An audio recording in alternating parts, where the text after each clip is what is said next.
Olá pessoal, tudo bem? Vamos para o segundo vídeo sobre controle sobre as atividades periciais? Então me segue aí. Muito bem, no vídeo anterior eu demonstrei para vocês todos os 5 controles que eu elaborei para controlar a minha atividade pericial. Eu tenho um para controlar todas as nomeações recebidas, um segundo para controlar todo o cronograma de execução dos trabalhos periciais, o terceiro para controlar os laudos periciais de esclarecimentos, quando requeridos pelas partes, o quarto e o quinto para controlar a parte financeira das perícias nas quais foi concedida assistência judiciária gratuita e as perícias pagas. Muito bem, o que eu quero mostrar para vocês hoje rapidamente são os principais relatórios que eu elaborei aqui nesse sistema. Vou entrar aqui em nomeações, tá? E irei acessar aqui relatórios. Para que servem os relatórios? Para que eu controle mais facilmente tudo que eu quero saber sobre essas atividades, sobre as nomeações. Por exemplo, aqui eu tenho um controle no qual eu tenho listada todas as nomeações que eu recebi até hoje. Por exemplo, aqui eu recebi 624 nomeações até hoje. Tá? Eu entro no relatório, tá? O relatório aqui vai apontar a data de envio da proposta, qual é o tribunal. Tem algumas aqui que estão vazias, tá? Que foi esse campo eu coloquei mais recentemente.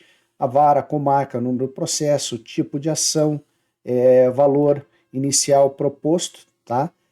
Alguns também estão vazios, esse também foi um campo mais recente que eu criei, estou atualizando aos poucos esses controles, tá? O nome do autor e nome do réu, certo? Então aqui eu tenho um controle de tudo, tudo acerca das nomeações que foram recebidas. E aqui, por exemplo, eu tenho aqui um controle sobre todos os casos que eu declinei das nomeações, ou seja, tenho da mesma forma os mesmos campos aqui listados, o número do processo, qual a fase, o motivo, tá?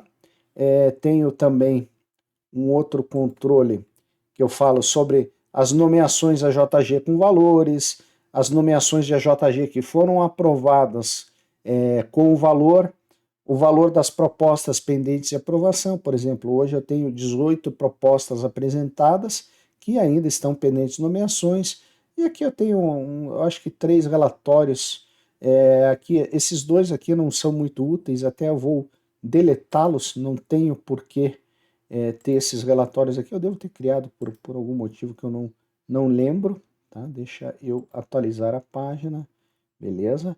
Excluir aquele, tenho aqui nomeações detalhadas, tá? Nomeações detalhadas. Então, aqui eu tenho os principais controles que eu preciso para essa fase do trabalho pericial, ou seja, a fase em que ainda está nomeado sem a proposta homologada ou os honorários arbitrados pelo doutor juiz. Deixa eu voltar aqui para mostrar para vocês o segundo fluxo aqui, o segundo pipe. Aqui é o cronograma de trabalho, tá? Aqui, ó, por exemplo, eu não cheguei a detalhar para vocês o que eu controlo aqui nesse pipe, tá? Aqui eu tenho a caixa de entrada. Lembra que eu falei que sempre que uma proposta é aprovada, eu movo ela para um campo aprovado lá no pipe de nomeações e ele já cria automaticamente o card aqui, ou seja, ele importa o card automaticamente para aqui. Né? Eu tenho a fase de comunicar a data de início, eu tenho a fase de preparação do trabalho, a fase de elaboração do laudo pericial, o laudo final, que é quando eu vou dar digamos, todos os tiques para ver se tudo foi feito. Tá? Daí eu tenho outras fases, veja que aqui eu fui criando campos, tá? De acordo com tudo que foi aparecendo. Por exemplo, antes eu só tinha entregue, daí começaram a ocorrer casos que a perícia não foi realizada. Por quê? Porque as partes fizeram acordo, perderam prazo para depósito dos honorários e assim por diante. Tá?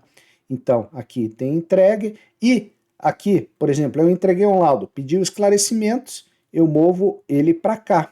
certo? Eu movo ele para cá, para esclarecimentos, e ele vai criar um card lá no pipe de esclarecimentos. Mas vamos lá, sem enrolação. Vamos aqui para relatórios, ó. Vejam, aqui eu tenho diversos relatórios, tá? Eu tenho aqui um relatório no qual eu consigo visualizar os assistentes técnicos que foram indicados nos autos. Vejam, no caso aqui foram 300, eu acho que 360, 362, 363 trabalhos realizados, ó, em menos de 10% dos casos, tá, foram indicados assistentes técnicos. Não pense que isso é bom, não. É bom que o perito tenha assistentes técnicos indicados nos autos, tá? Porque daí você provavelmente não terá que ficar respondendo um monte de besteira, de fundo legal ou com base nas teses, que não é a sua função. A sua prova pericial tem que abordar os aspectos técnicos da sua área de especialidade para que o juiz venha a proferir as suas decisões, tá? E os advogados sempre vão para alguns campos meio estranhos aí, muitas vezes tentando impugnar o seu laudo pericial, sem comprovar que exista algum erro na prova técnica produzida. Tá? Então eu tenho aqui dos assistentes técnicos, aqui eu selecionei aqui alguns casos de paradigmas de revisão de contas correntes, aqui ó, 285 laudos de revisão de contratos bancários, 363 trabalhos realizados, aqui eu consigo filtrar por nome, por exemplo, aqui, deixa eu ver qual foi o filtro que eu coloquei. Aqui eu coloquei para pegar todos os trabalhos que a construtora Zacarias era réu. Eu vou mudar aqui, por exemplo, eu vou mudar aqui para, deixa eu colocar aqui, Itaú. Vou colocar aqui Itaú, ele vai filtrar, tá demorando um pouquinho, ó, 154 resultados. Mas beleza, vamos retornar. Retornei aqui, tá? Vamos aqui para mostrar o relatório principal, que é esse daqui, trabalhos realizados. Ó, aqui, ó, vai mostrar o detalhe de todos os 363 trabalhos que eu já entreguei, tá? A data que eu finalizei o laudo, número do processo, vara, comarca, tipo de ação, autor e réu. Joia. Beleza. Para que isso é importante, gente? Eu vou mostrar aqui, eu tenho um PDF aberto aqui, de um arquivo que eu sempre apresento junto às minhas propostas de honorários. Lembre-se que apenas o juiz terá o conhecimento, num primeiro momento, de toda a sua especialidade e formação. Tá? Por quê?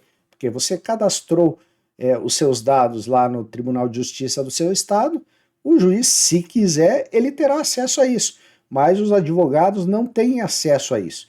Eles têm que ter essa informação para que eles possam, eventualmente, contestar a sua nomeação, dizer que, eventualmente, você tem algum impedimento e assim por diante. E lembre, o parágrafo 2º do artigo 465 do CPC determina que o perito tem que apresentar no prazo de 5 dias, tá, a proposta de honorários, tá, o currículo e comprovação de toda a sua especialização e terceiro, os dados pessoais para contato, tá, principalmente o e-mail. Tá. Então, o que eu coloco aqui nesse arquivo? Tá? Eu coloco aqui um currículo meu falando das minhas principais qualificações, formação acadêmica, os cursos mais relevantes e recentes, experiência profissional e assim por diante. Daí eu apresento a certidão negativa de débitos profissionais junto ao CRC, ou seja, o certificado de habilitação junto ao conselho ao qual sou cadastrado. Eu tenho aqui no caso, eu tenho do CRC e apresento também a certidão de regularidade do CRA. Daí todos os meus diplomas, tá? Diploma de formação superior e especializações, tá? Que mais? E por último, tá? Isso daqui é muito bom. E é lógico que se você está no primeiro momento, você ainda não terá, digamos, toda essa informação para apresentar. Mas mesmo, você entregou um laudo pericial, 2, 3 laudos, já começa a listar ali que você entregou esse laudo para que eles tenham uma ciência de que você já atua, que você já tem alguma especialidade. Ou seja, aqui eu nomeei, eu enumerei todos os casos que eu fui nomeado, tá? Aqui eu acho que até eu tenho que atualizar essa planilha, aqui deve estar com 361. Então, depois que eu imprimi essa daqui, eu já entreguei mais 2 laudos periciais. Mas tudo bem, tá bom. Isso daqui para quê? Para que a sua proposta de honorários esteja bem fundamentada conforme determina o artigo, a proposta de honorários, não, a sua experiência esteja bem determinada conforme rege o parágrafo 2º do artigo 465 do CPC. Deixa eu fechar isso daqui, fechei, vamos voltar aqui, vou voltar aqui no início, tá? Aqui, ó, eu tenho também elaboração de esclarecimentos, tá? Lembra? Quando eu entrego um trabalho, eu movimento lá para a fase de entrega e para esclarecimentos, é criada uma ficha aqui e aqui eu consigo controlar. Entrou aqui, tem que prestar esclarecimento, aqui tem a fase de montagem, né, aqui tem a fase de juntar aos autos e aqui a fase de concluído, tá? Aqui, os relatórios que eu elaborei aqui, ó, tá? O principal, ó, relatórios de esclarecimentos concluídos por comarca, e aqui, ó, 174 relatórios de esclarecimentos, relatórios não, laudos de esclarecimentos entregues. Data de juntada, número de trabalho, que é o número interno que eu tenho dos meus trabalhos, número do processo, autor e réu. Joia. E agora vamos para a parte mais divertida, que é a parte dos controles financeiros, tá? Por exemplo, vejam aqui, ó, como é complicado. Eu digo, quando você é nomeado, foi nomeado, beleza. Veja se você entendeu o processo, se você tem conhecimento suficiente para produzir a prova pericial. Depois disso, veja, é perícia paga? É perícia JG? É perícia JG? Você pode aceitar? Lógico que pode aceitar. Eu já aceitei, eu acho que eu já fiz 82 perícias em situações de AJG, tá? Só que tem o seguinte, isso vai demorar para você receber, tá? Se você digamos, não está muito ansioso, não pode esperar tanto tempo, então nem atue em casos de AJG, tá? Nem se coloque à disposição para atuar em casos AJG. Caso contrário, você só ficará estressado, tá? Relatórios, tá? Aqui, ó, eu tenho um relatório AJG, ou seja, os 82 casos, da mesma forma. Vejam aqui, ó, eu propus para esses 82 casos 263 mil. Eu só recebi 163. Ainda tenho 100 a receber, fora o que eu já perdi, tá? Fora o que eu já perdi, porque entre o valor proposto e o que você vai receber no final, existe uma diferença, porque os seus honorários podem, eventualmente, se a parte que recebeu o benefício da JG, ela perder o processo, o Estado que irá pagar os seus honorários limitados à tabela daquele tribunal estadual, ou caso o tribunal não tenha, a resolução 232/2016 do CNJ, tá? Existem outros detalhes que você pode, às vezes, pedir majoração dos honorários em 5 vezes o valor da tabela, desde que a sua proposta esteja devidamente fundamentada, tá? Eu até deixarei aqui na descrição desse vídeo um link para o meu curso sobre a JG. Se você quiser ter conhecimento de como funciona tudo isso, lá é o lugar onde você irá aprender, tá? Então, ó, aqui, ó, tenho mesmos dados, entrega do lado, vara, comarca, honorários propostos, fase atual, total recebido, e aqui eu tenho as estatísticas desses meus trabalhos, tá? Vamos voltar aqui mais aqui, eu tenho 11 casos aguardando pagamento por via administrativa, ou seja, já está na mão do Estado me pagar os honorários. E eu tenho, deixa até eu ver aqui quanto que eu tenho a receber, deixa eu ver aqui, valor a receber, vou marcar aqui, ó, aqui eu tenho 6.807 a receber do Estado. Pode parecer muito, pode não parecer muito, mas é o meu trabalho, não interessa, tá? Eu conheço diversos peritos, até bastante experientes, inclusive ex-professores meus, que eles nem foram atrás desse dinheiro, né? Por quê? Porque realmente é bem chatinho para você conseguir receber, tá? Embora lá no CPC estipule que o juiz, após o trânsito em julgado, o juiz tem que tomar todas as providências para que o perito seja devidamente pago por quem for responsável pelo pagamento da verba pericial. Mas, infelizmente, não é isso que acontece. Tá? Voltando aqui para o nosso último fluxo, tá? O meu último fluxo, aqui, perícias pagas. Mesma coisa, ó. Aqui eu tenho, quando eu movimento um laudo, tá? Eu movimento um laudo lá para proposta, laudo não, quando eu movimento para propostas aprovadas, ele vai verificar se é um processo que conta com a JG, se for com a JG, ele vai criar o card no fluxo de controle de processo com a JG. Caso contrário, ele vem para cá. E aqui o que eu consigo controlar? Ele vem para cá, daí eu controlo a fase de adiantamento, a fase de complemento. Aqui eu tive que colocar uma fase de execução de honorários, tá? Eu tenho 3 casos aqui em que as partes não haviam depositado integralmente os meus honorários e, gente, ó, eu perdi. Até os juízes converteram em título executivo para que eu pudesse cobrar esses valores, mas as partes não têm mais dinheiro em lugar nenhum, ou seja, é bastante complicado, então você corre esse risco. Se for uma perícia paga, nunca inicie o trabalho se não tiver 100% dos seus honorários depositados em juízo, beleza? Aprendam isso, tá? E aqui recebido. Mas vamos para os relatórios, ó. Aqui eu tenho os relatórios, ó, 274 valores recebidos, tenho 5 complementos em aberto, deixa eu até ver quanto, ó, eu tenho 49 mil em aberto aqui, muitos esperando que os cartórios se movimentem e imitam o alvará para levantamento. É bastante complicado. Você quer atuar como perito, você tem que saber que você vai enfrentar isso. A vida do perito não é vida de flores, como vendem muito esses cursinhos por aí. Ah, receba 6.800 por laudo pericial, receba 5K por cada laudo pericial, receba no mínimo, sei lá, 15 mil reais por mês. Outro dia eu vi um lá demonstrando uma proposta de, sei lá, 300 mil reais.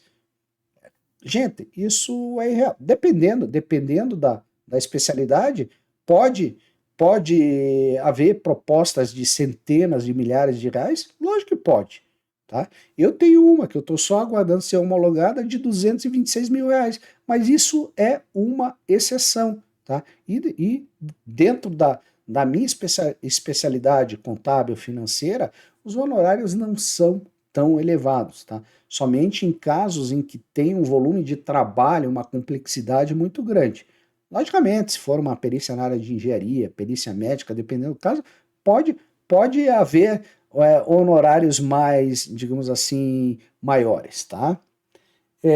Muito bem, voltando aqui, tá? Para que a gente finalize, o vídeo já está ficando um pouco longo, tá? Aqui, ó, eu tenho aqui, ó, valores recebidos, tá? Mesma coisa, ó. Já recebi aqui, tem aproximadamente, deixa eu colocar uma soma aqui, de valor total recebido, ó, recebi aproximadamente 1.044 mil reais, aqui é aproximada porque tem alguns processos aqui que eu tenho que atualizar os valores recebidos, tá? Mas eu tenho todo o detalhe, isso é bom para você cobrar, para você usar como estatística, para ver, digamos, os casos, quem são os melhores pagadores e os maus pagadores, ou seja, atividade pericial é o seu negócio. Espero que tudo isso tenha ficado muito claro para vocês, ok? Então, já encerraremos esse vídeo. Pois bem, pessoal, isso é o que eu tinha para falar com vocês hoje, tá? Para quem não me conhece, o meu nome é Pedro Neto, tá? E estou aqui à disposição de vocês, caso vocês precisem de auxílio em alguma atividade pericial, tá? Eu tenho, além dos meus cursos, eu tenho o meu processo de mentoria, tá? Além de que, no meu canal aqui no YouTube, eu dou muitas dicas gratuitas para todos vocês, tá? E sempre peço para que vocês, caso tenha algum assunto que queiram que eu eventualmente faça um vídeo falando desse assunto, deixe nos comentários aqui, é muito importante a participação de vocês, tá? Até mesmo esse vídeo de hoje, novamente eu lembro que foi a pedido do meu seguidor Alexandre, ok? Então, gente, hoje ficamos por aqui, ok? Eu peço a todos vocês que curtam esse vídeo, caso ainda não estejam inscritos aqui no meu canal, inscrevam-se e ativem o sininho, para que saibam sempre que um novo vídeo for ao ar. Beleza, gente? Então, vejo vocês no próximo vídeo. Um abraço e um ótimo final de semana.